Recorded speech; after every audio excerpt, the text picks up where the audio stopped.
Vyatanguye kuyangara kuva mu mwaka wa 2021 aho intara zikora ku kiyaga Tanganyika nka Bujumbura, Rumonge na Makamba zatangura gukorwako n'imyuzurira y'amazi.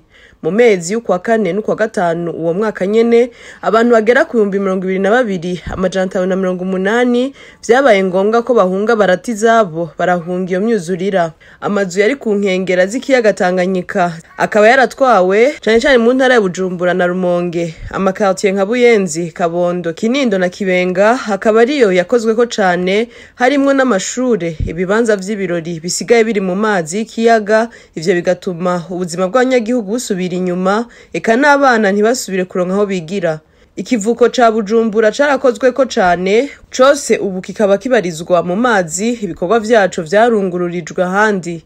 Ico kivuko kikaba gifise uruhara ntangere mu butunzi bw'Uburundi n'ibihugu bibanyi bigicishako ibidandazwa. Leta yo isaba abanyagihugu kuva muri ivyo bibanza kubera iyo myuzurira, ariko rero ikaba yabaye ingingo itoroshe nayikomeye mu gukiza ubuzima bw'abanyagihugu.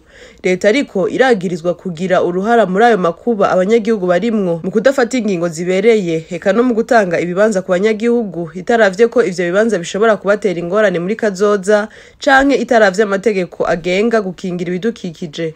Mu gihe leta idafise n'ubushobozi bwo kugarukira kubahuye n'izo ngorane, isaba abagira neza kubatabara no gufasha mu gushinga imigambi yofasha abo bahuye n'ingorane mu kumenya kwifata mu bihe nk'ivyo.